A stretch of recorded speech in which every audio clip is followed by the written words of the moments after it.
The one thing we can say for sure, those who called their relatives from their cell phones could not have placed those calls from the airplanes in flight. Minutes after the fourth plane had crashed in Pennsylvania, news was already circulating that several passengers had made calls with their cell phones from the hijacked airplanes.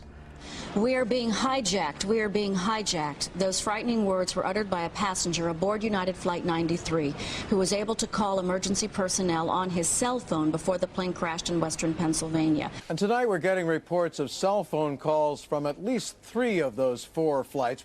On the second flight that came out of Boston, that was the second flight of the day and also went into one of the Twin Towers of the World Trade Center, there was a businessman who got off 2 cell phone calls to his father. The CNN commentator Barbara Olson, wife of U.S. Solicitor General Ted Olson.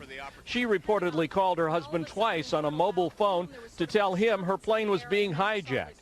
The problem is that in 2001, it was practically impossible to make a call with a cell phone from an airplane at cruising altitudes. The whole idea behind cellular phones is that they use low power transmitters, both to keep the cost of the units down and to preserve battery life. It is up to the receiving towers on the ground to pick up and boost their signal before they route it through the system. It is commonly thought that beyond 10,000 feet in altitude, most cell phones become useless. Passenger planes normally cruise at 30,000 feet and beyond. The editors of Popular Mechanics, however, maintain that cell phones do work from cruising airplanes, even at maximum altitudes. David Dunbar. With regard to the cell phones, we did what any reporter would do. We talked to experts in the field, and in fact, cell phones do work at that altitude, up to 35,000 feet and higher. And in 2001? In 2001, and it might be instructive for you to talk to some of the cell phone experts. Instead of talking to experts, Japanese television decided to take matters into their own hands. In 2003, they conducted an on-camera experiment near Ontario, Canada, to verify the actual reach of cell phones from different altitudes. The cellular phone system used in the experiment in Canada is the one used in the United States. 3 cell phones, each from different telephone companies, were used. The experiment begins at 1,000 feet. Hello? Hello, I'm calling from cell phone A. 1,000 feet, flight passing trading sounds okay? The results were the same with the other 2. Next, we went up to 4,000 feet. Then... No, not on me. Company B's phone stopped working at 4,000 feet. And when the aircraft rose to 6,000 feet, Company A's phone also became useless. At 8,000 feet, none of the 3 cell phones worked anymore. No service on A, no service on B, no service on C. In other words, at an altitude of 35,000 feet, cell phones would have been totally useless. There is another problem besides altitude that makes calling from a cell phone unthinkable from a cruising airplane, and that is speed. Calling from an aircraft with a cell phone would be like calling from a car traveling at 500 miles per hour. The connection would continuously need to be transferred from one receiving station to the next, and then to the next, and again to the next. The transfer procedure between 2 receiving stations is called handoff, and it relies on continuous triangulations between the receiving towers in order to establish the exact position of the caller. As the mobile unit approaches the handoff zone, the first tower senses the weakening of the signal and prepares to transfer the call to the second. When the second tower senses the signal is strong enough to take over, the handoff procedure is initiated. If everything goes well, the call is rerouted into the system by the new receiving station. But the speed by which an airplane approaches and crosses over the handoff zone is so high that the towers wouldn't have the time to complete the handoff procedure. The call would be dropped, and the person would need to dial the number from scratch. If one considers the altitude and the speed problems combined, it should be clear that the chances of having an actual conversation with a cell phone from a cruising airplane are practically nil.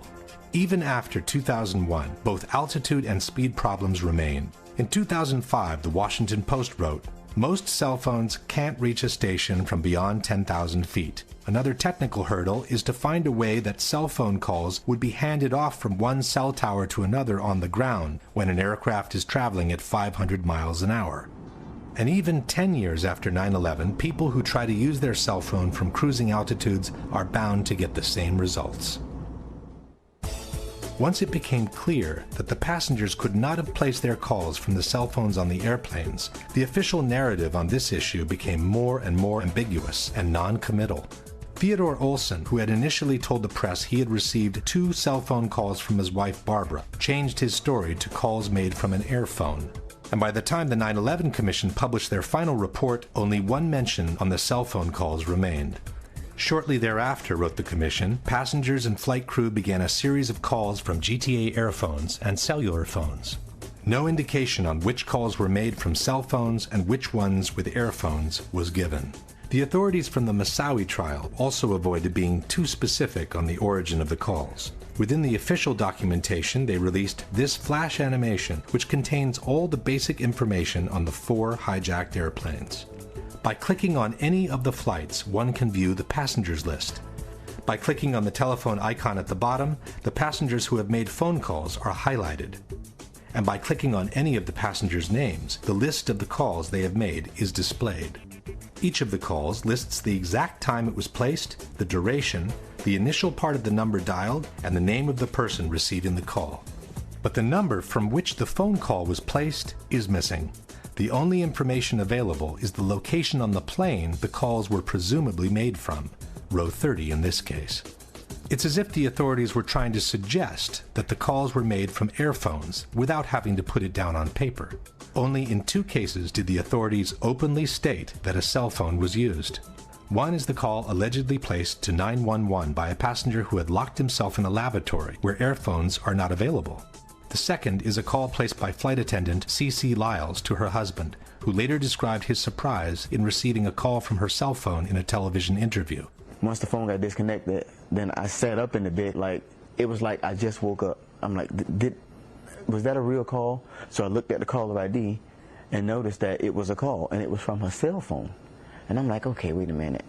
How can she call me from on the plane from a cell phone? Because cell phones don't work on the plane. That's what I'm thinking. As only these 2 phone calls were admitted by the authorities, the debunkers have universally adopted the only 2 cell phone calls made position. Le telefonate non sono state fatte con il cellulare, sono state fatte con gli earphone. In soli 2 casi è stato usato un cellulare, quindi quelle 2 telefonate brevissime, frammentarie, sono state fatte quando l'aereo era una quota perfettamente compatibile con la rete cellulare americana. But one thing is the number of cell phone calls admitted to. Another is the number of calls that were actually made. In the days following 9/11, the FBI interviewed the various people who had received a phone call from their relatives on the planes, and their reports tell a different story. One of the reports reads, starting at approximately 6:30 Pacific Standard Time, which is 9:30 New York time, Dina Burnett received a series from 3 to 5 cellular phone calls from her husband, Thomas Burnett. Burnett was able to determine her husband was using his own cellular phone because the caller ID showed his number. Only one of the calls did not show the caller ID as she was on the line with another call. According to the official documentation, Thomas Burnett made a total of 3 calls. One at 9:30, one at 9:37, and one at 9:44. This means that at least 2 of these calls, if not all 3, were made from Burnett's cellular phone. At 9:30, the plane was flying at 32,000 feet and climbing. At 9:37, it had reached 36,000 feet and was still climbing. At 9:44, it had descended to 22,000 feet, while it accelerated until reaching a ground speed of almost 400 miles per hour. None of these calls seems to have been possible with a cell phone from that airplane. According to another report, United 93 passenger Jeremy Glick saw hijackers on the plane, used a cell phone, and called Makeley, his stepmother, to report the hijacking. He then asked to talk to his wife, Lisbeth. And he was on the phone and he had told me that his plane had been hijacked. According to the FBI, Glick's wife, Lisbeth, could not hear any unusual sounds in the background of the call, and the connection was extremely clear, as if he was calling from the next room. Cell phone communication was lost at 9:55. Glick placed the call at 9:37, which means the communication lasted uninterrupted for 18 minutes while the plane was flying between 39,000 and 10,000 feet at an average speed of almost 400 miles per hour. Only a miracle could have kept that connection open for all that time had the call truly been placed from the airplane in flight. Lauren Grancolas possessed a cellular phone and is believed to have allowed another passenger, Honor Wainyo, to use the cellular phone. Wainio placed one call to her parents at 9:53, when the plane was at about 10,000 feet, traveling close to 400 miles per hour. Elsa Strong received a cell phone call from her sister, Lisa Gronlund, a passenger on United 93. Gronlund made the call to her sister at 9:46, when the plane was at 17,000 feet and traveling at almost 400 miles per hour. Marion Britton was also a passenger on United 93. Britton's live-in boyfriend received a cellular phone call from Britton during the hijacking. Britton told Fiumano, her boyfriend, that she had borrowed a cell phone from another passenger. Britton's call to Fiumano took place at 9:49, when United 93 was flying beyond 13,000 feet at a speed of 420 miles per hour.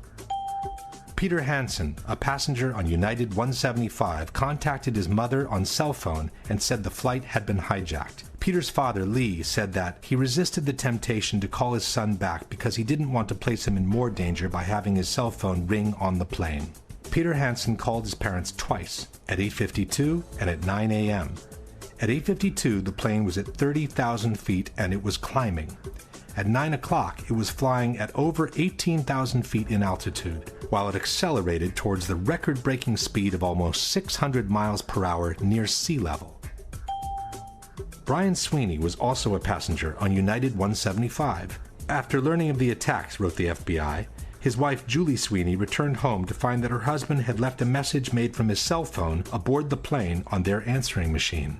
Sweeney made the call at 8:58 in between the two Hansen calls, when the plane was still at 25,000 feet in altitude. While any one of these phone calls could have momentarily been connected by a set of fortunate coincidences, it should be obvious that all these cell phone calls as a whole could not have been made from the cruising airplanes.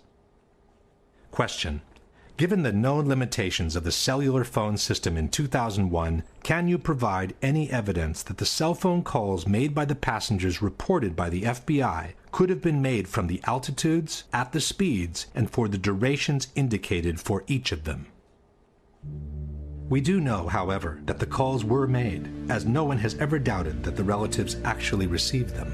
This opens the way to a disturbing possibility, which seems to support the in-flight swap hypothesis, that the passengers were forced to call their relatives under duress, pretending to be on the airplane, while in fact they had already been landed in some unknown location. In support of this hypothesis, we have different elements. One is the conversation passenger Todd Beamer had with a GTA airphone operator, Lisa Jefferson, during the hijack of Flight 93. It is through Lisa Jefferson that the whole world learned about the famous call to action, "Let's roll." When he told the guys, "Are you ready?" I assumed that they were waiting on his cue.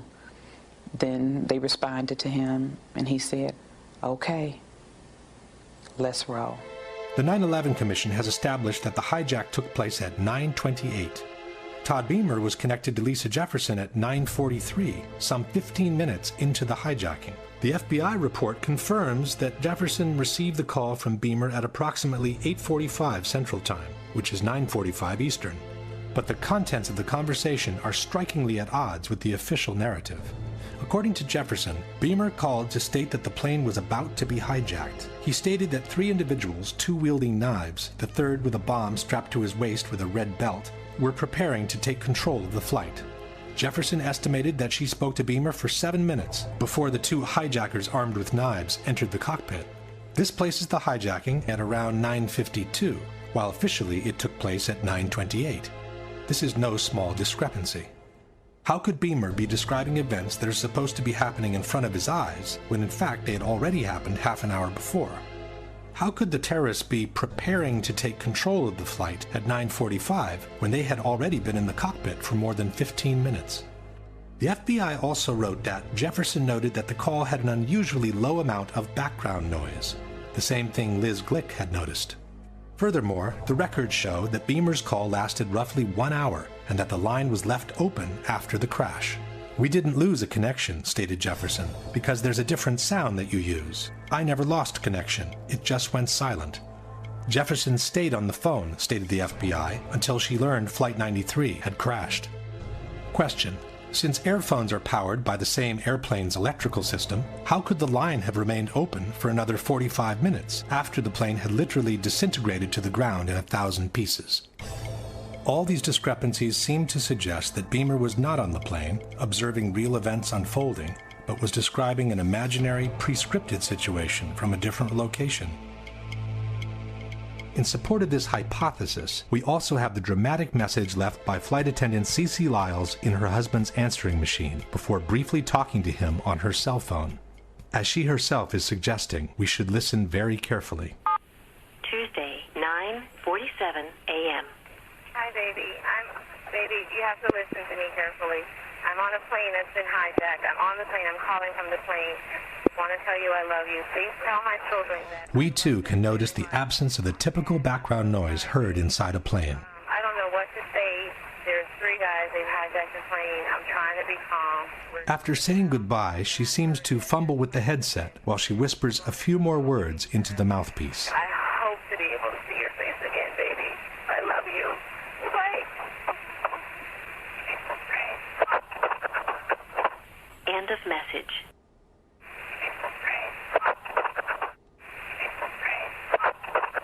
Even by playing the segment several times, it remains difficult to hear anything different from the words, "It's a frame." In any case, the problem with the phone calls does not change. The cell phone calls confirmed by the FBI in their reports cannot have been made from the cruising airplanes. Someone has to explain where they came from.